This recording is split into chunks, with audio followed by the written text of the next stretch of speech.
Pessoal, nós vamos iniciar o capítulo 6 e último capítulo, né, desse bimestre, o último bimestre, que é o enredo não linear e tipos de narrador.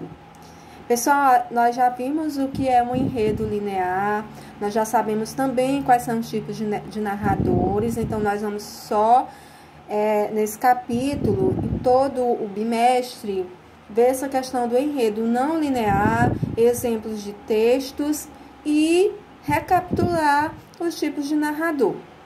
Então, cada uma das histórias que lemos, ouvimos ou escrevemos é contada por um narrador.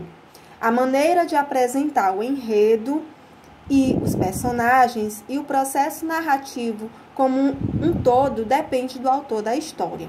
Cada autor conta de um modo diferente, de acordo com a sua perspectiva, sua emoção, seus valores, sua percepção, suas referências e relação com o mundo narrado.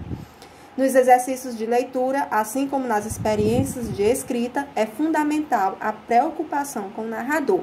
E isso vocês já conhecem, né? Quais são os tipos de narrador? Então, o que é, gente? Um enredo não linear. O enredo não linear, vou colocar aqui para vocês virem, porque está ficando escuro. Você percebeu ao longo da narrativa do conto que nele há vai e vens. Gente, nós ainda vamos ler esse conto, mas vamos ver a questão do conceito de enredo não linear. Nós vamos ler o conto quando terminar aqui o assunto. Então, você percebeu ao longo da leitura do conto que nele há vai e vens temporais. O tempo psicológico ou interior invade o tempo cronológico, dando mais complexidade à narrativa. É possível, nesse tipo de enredo, muito utilizado no cinema, tanto os flashbacks ou voltas ao passado, quanto os flash forwards, que mostram o futuro, o que irá acontecer. Exemplo disso são as séries Lost e Heróis, entre outras. Gente, essa questão do enredo linear não é como o enredo linear, que tem o início, tem o meio e tem o final, né, que é o desfecho. No enredo não linear, você não percebe a questão do tempo, as marcações temporais. O tempo, eu já coloquei num assunto para vocês aí o tempo.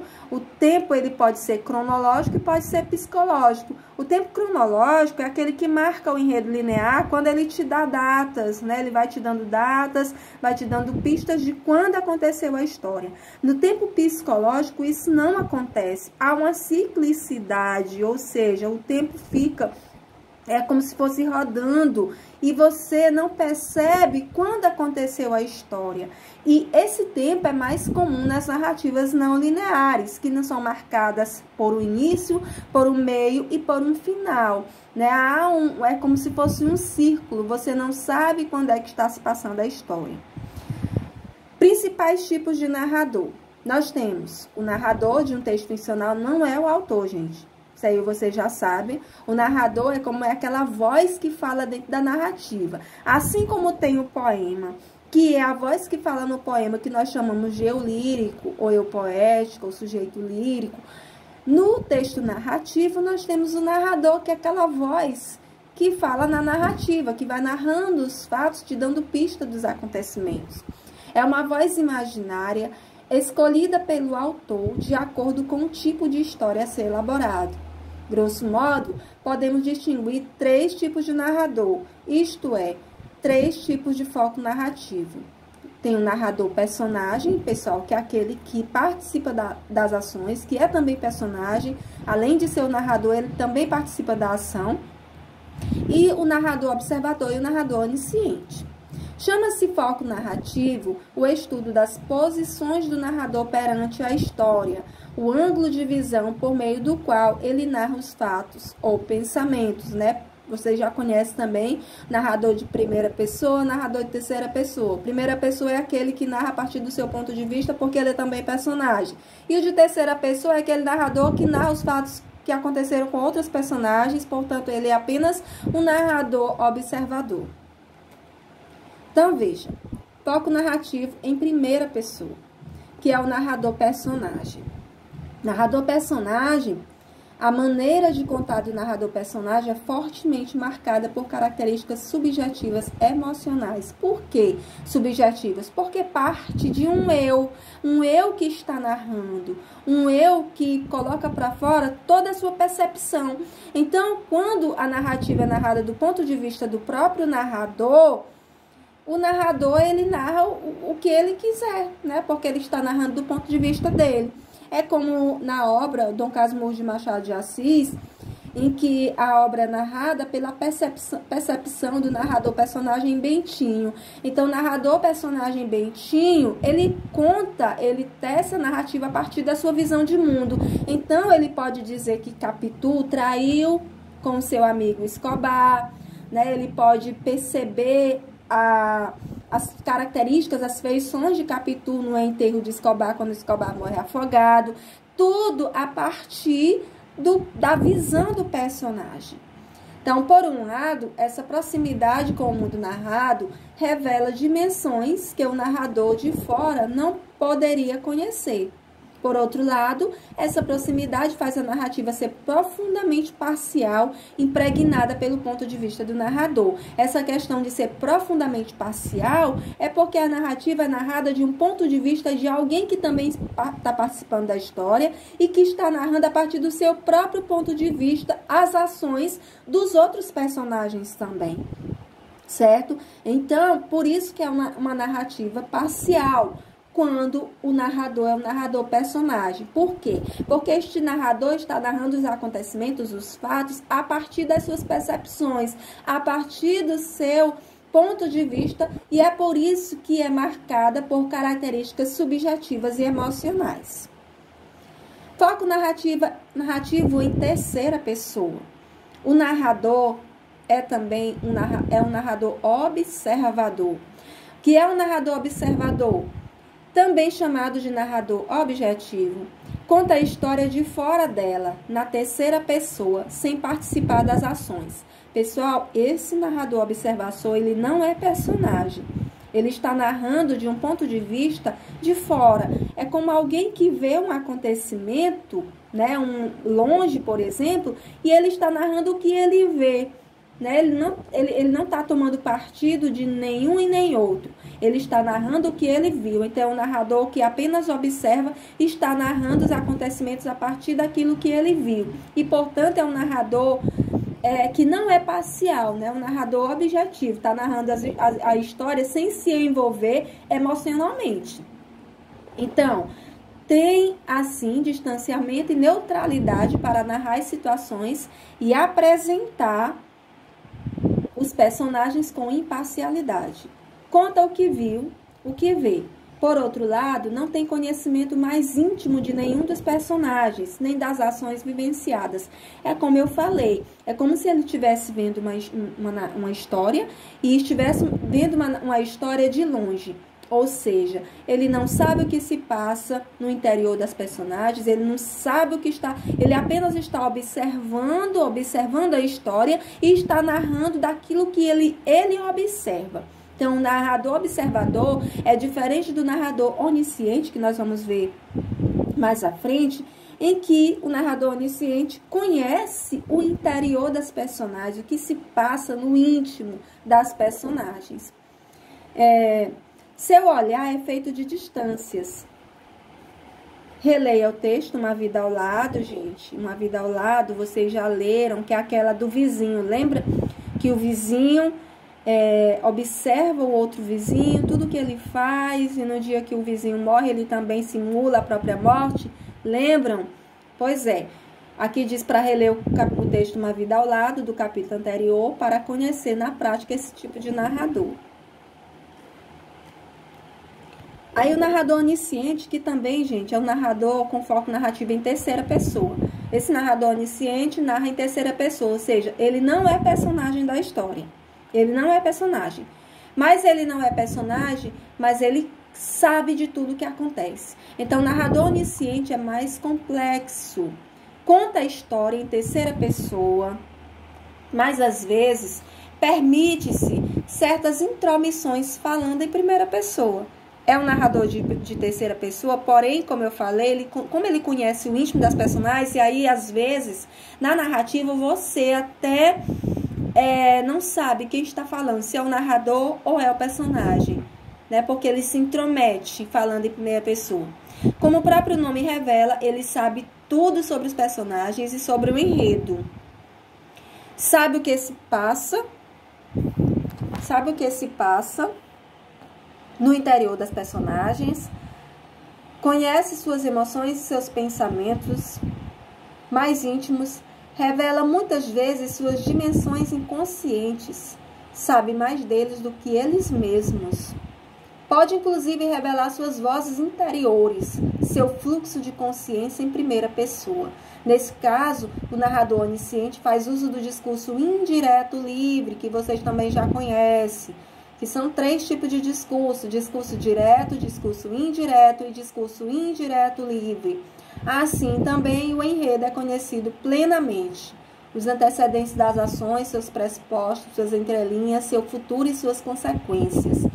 Vamos reler o 8º parágrafo do conto Tantas Mulheres, para ele como se constrói esse tipo de discurso. Viu, gente? A questão que nós vamos ler esse conto bem aí mais à frente, Tantas Mulheres. E lá tem a presença de um narrador onisciente. Aí o exemplo. Ganhar a paz na renúncia do amor. Ele, que era gesto violento, não tinha coragem de arrancar a faca do coração. Essa aqui, gente, é uma narrativa em terceira pessoa com um narrador onisciente, porque ele está narrando aquilo que está passando no íntimo de um personagem da história. Ah, quanta vergonha na partida, em que havia ido às 2 da manhã, debaixo de chuva, espiar a janela fechada. Nem sequer chovia. Ele que chorava, não enxugava a lágrima quente no olho, fria no canto da boca.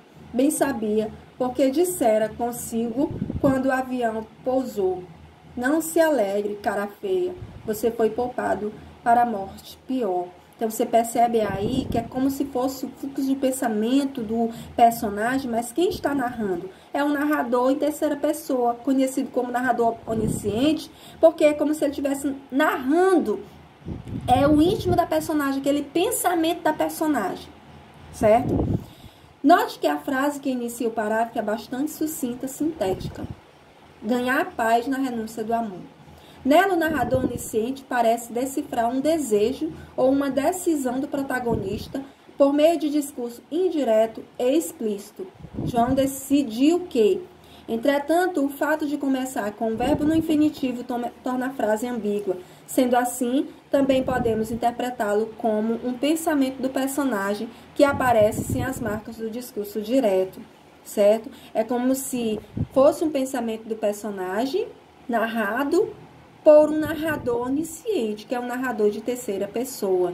É como se aqui tivesse um travessão e nós achássemos que essa frase aqui seria uma frase narrada no discurso direto, ou seja, quando o próprio personagem fala, e aí você confunde se é o personagem ou se é o narrador. Por isso que o discurso é chamado de discurso indireto livre, porque nós confundimos no discurso indireto livre a fala do personagem e a fala do narrador. Porém, é narrado por um narrador onisciente.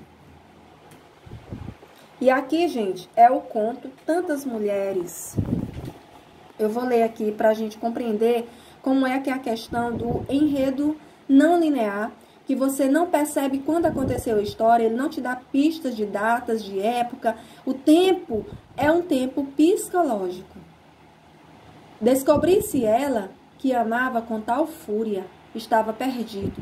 A salvação era fugir. E, com a desculpa da mãe doente, afastou-se alguns dias da cidade. Aqui, gente, ele não falou quando é que aconteceu. O tempo, ele não falou. Há tanto tempo, João? Pois é, mãe. Deixe-me vê-lo, meu filho. Você está um homem. Aqui você percebe que ele já... ele parte de um lugar e vai para a casa da mãe. Aí chega na casa da mãe e começa um diálogo. Encontrou o quarto arrumado como no dia em que partira. Havia quantos anos? bebia sozinho nos bares, voltava de madrugada para casa. É você, meu filho? Durma bem, mãezinha. Ganhar a paz na renúncia do amor. Aí ele já começa o fluxo de consciência dele. Já começa a rememorar algumas coisas que ele passou no lugar em que ele estava. Ele, que era de gesto violento, não tinha coragem de arrancar a faca do coração. Ah, quanta vergonha na partida, em que havia ido às 2 da manhã, debaixo de chuva, espiar a janela fechada. Nem sequer chovia. Ele que chorava, não enxugava a lágrima quente do olho, fria no canto da boca. Bem sabia, porque dissera consigo quando o avião pousou. Não se alegre, cara feia, você foi poupado para a morte pior.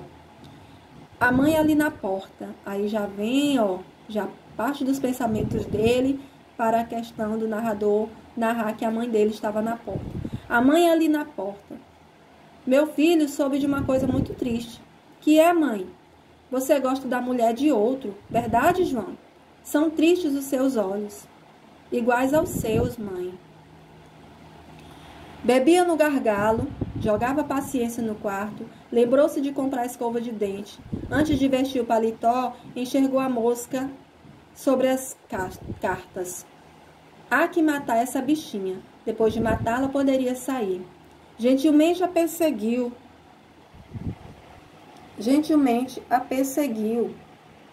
Mosca pelo nariz, a lágrima correu do olho, repetia com seus botões. Nariz da mosca é olho da lágrima, e com o jornal dobrado esmagou a mosca. Era outra bichinha, não a mesma. Remoendo a dúvida, das 10 da noite às 2 da manhã, ainda sem paletó quando passou pelo sono. Que foi que me aconteceu? Interrogava-se, as mãos na cabeça. A que ponto me desgracei? Chegara a sua vez, fora apanhado. Pensava na amada, o olho perdido num objeto qualquer, deixava de vê-la e o coração latia no peito. Não havia perigo. Que é o ato gracioso de beijar uma boca? Qual a lembrança de uma noite? Sou um homem com experiência da vida. Depois encurralado no velho sofá de veludo, sem fugir dos olhos acesos a cada fósforo, e nunca mais beijar o pequeno seio, como quem bebe água na concha da mão. Chovia, ela aninhava-se nos seus braços. Aí, gente, aqui são as lembranças dele. Aquele pensando aqui já passa para as lembranças dele quando ele estava nos braços da amada. Chovia, ela aninhava-se nos seus braços, a face trêmula das gotas na vidraça. Cada gesto uma descoberta, a maneira de erguer o rosto para o beijo e de sorrir, aplacada depois do beijo. Estendia nua entre as flores desbotadas do sofá. Eu não gostei de outro. Mentia. Bem que ela mentia. Doente de amor. Quero você. Venha por cima de mim. Nunca mais livre do teu peso. Tenho de voltar, mãe. Aí já vai agora para a conversa com a mãe. Você percebe a questão do tempo psicológico, que você não percebe o tempo fica rodando ciclicamente? Isso, gente, é enredo não linear. Não disse que ficaria uma semana? Pois é, mãezinha. Por causa do emprego, meu filho. Assunto urgente. Um amigo me chama. Caso de vida ou morte. Não sei o que se passa comigo. Estou em aflição. Tremo sem saber por quê. A senhora me ajude, mãe. Um mal olhado estragou minha vida. Estranho e misterioso, não sei o que é.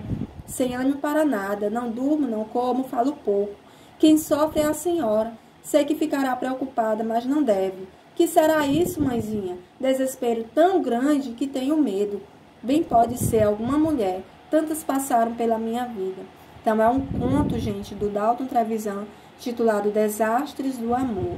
Pessoal, eu sei que a imagem não tá boa, mas o slide vai para vocês, né, lerem. Então, espero que vocês assistam essa aula para que vocês possam compreender melhor quando eu estou falando e lendo e explicando sobre a questão do enredo não linear. Então, é isso, gente. Espero que vocês tenham compreendido. Na próxima aula, nós teremos uma atividade sobre esse texto aqui, ok? Um abraço, bons estudos.